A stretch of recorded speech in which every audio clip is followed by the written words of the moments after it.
Studio Lovers, Indonesia sejak lama tersohor dengan pasukan Kopassusnya yang menjadi salah satu pasukan terbaik dunia.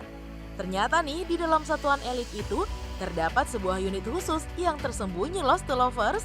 Nah unit ini sangat rahasia karena tugas mereka yang berhubungan dengan operasi dan pertempuran intelijen. Pasukan inilah yang digerakkan oleh pemerintah Indonesia pada saat terjadi konflik dengan pasukan militan PGRS dan Paraku. Sebagai pasukan rahasia, Kopassus Sandi Yuda memang dikenal sebagai satuan yang khusus menangani perang rahasia atau yang biasa disebut dengan clandestine operation. Mereka bergerak di balik layar membantu prajurit lain dengan cara senyap. Serangkaian misi penting pernah mereka laksanakan. Tugas mereka tentunya tidak mudah ya. Mau tahu lebih dalam tentang mereka? Nah berikut ini kami telah merangkum beberapa fakta mengenai prajurit Sandi Yuda. Namun sebelum lanjut, yuk tekan dulu ya tombol subscribe dan aktifkan juga lonceng notifikasinya agar kamu tidak ketinggalan info menarik lainnya dari Studio Langit.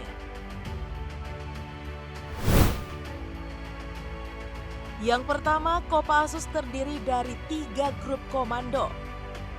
Pasukan elit Kopassus memiliki 3 grup yang punya tugas berbeda loh The Lovers, yakni grup 1, grup 2, dan grup 3.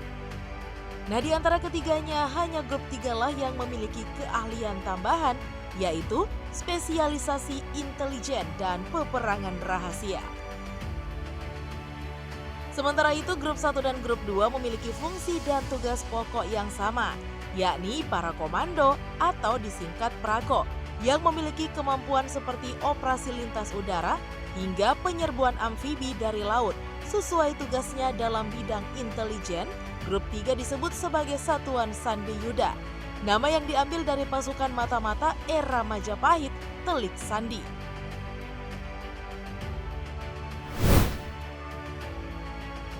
Yang kedua, pelatihan khusus hingga ke luar negeri. Sama seperti prajurit Kopassus lainnya, Satuan Sandi Yuda juga digembleng dengan latihan keras. Di antaranya adalah khusus para selama 2,5 bulan, sekolah komando selama 7 bulan, ditambah kursus lainnya seperti PH atau perang hutan, PJD atau perang jarak dekat, Spurs atau sekolah tempur khusus, dan Dakibu pendaki 1000. Karena dikerahkan untuk operasi intelijen, Satuan Yuda dibekali dengan spesialisasi tambahan seperti penyamaran, navigasi, dan bela diri khusus. Para prajurit pun kerap dikirim belajar loh ke luar negeri, seperti ke Amerika Serikat, Jerman, Inggris, bahkan juga Israel.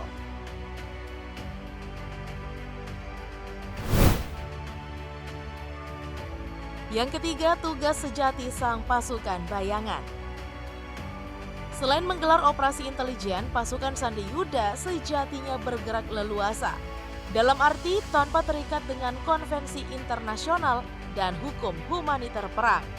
Cara awal yang diambil bukan jalan kekerasan ya The Lovers, melainkan ditempuh dengan jalan mengambil hati lawan.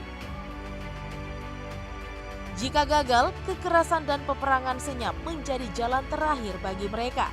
Yang pasti, tugas yang diemban harus dirampungkan apapun metode dan resiko yang diambil oleh pasukan Sandi Yuda ini.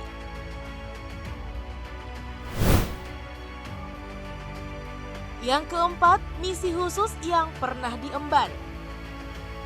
Saat terjadi konfrontasi antara Indonesia dan Malaysia, intelijen TNI sempat diterjunkan untuk melatih milisi pasukan gerilya rakyat Sarawak atau PGRS dan pasukan rakyat Kalimantan Utara atau Paraku yang pro-Indonesia. Sialnya nih The Lovers, setelah perang usai pasukan gerilyawan ini menolak menyerahkan senjata dan malah balik memusuhi pihak Indonesia. TNI pun tidak tinggal diam nih, mereka akhirnya menerjunkan operasi rahasia atau clandestine operation untuk menumpas PGRS dan Paraku yang beranggotakan pemuda Tionghoa di Sarawak, Sabah, Brunei, suku Dayak, Jawa, dan Melayu.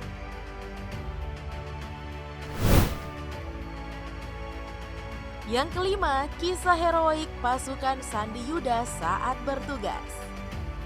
Dilansir dari berbagai sumber, salah seorang anggota pasukan Sandi Yuda, yaitu Hendro Priyono, sempat mengalami pergulatan seru dengan Hasan, salah seorang pemimpin milisi PGRS.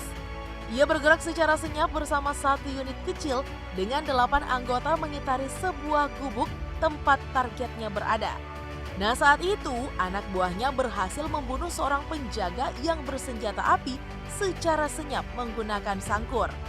Hendro Priyono sendiri sempat membanting dan menembak Hasan saat keduanya terlibat pergulatan seru. Alhasil, kontak jarak dekat itu membuat paha Hendro Priyono tertembus sangkur. Sementara itu bagian jarinya terluka lantaran menahan tikaman yang diarahkan ke dadanya. Pada akhirnya nih pasukan Sandi Yuda berhasil menumpas habis para pemberontak tersebut. Itulah sekelumit cerita tentang pasukan Sandi Yuda yang menjadi bagian dari Kopassus. Terima kasih sudah menonton video ini. Jangan lupa ya untuk menekan tombol subscribe dan aktifkan juga lonceng notifikasinya agar kamu selalu mendapatkan informasi terkait updatean video terbaru dari kami. Sampai jumpa lagi.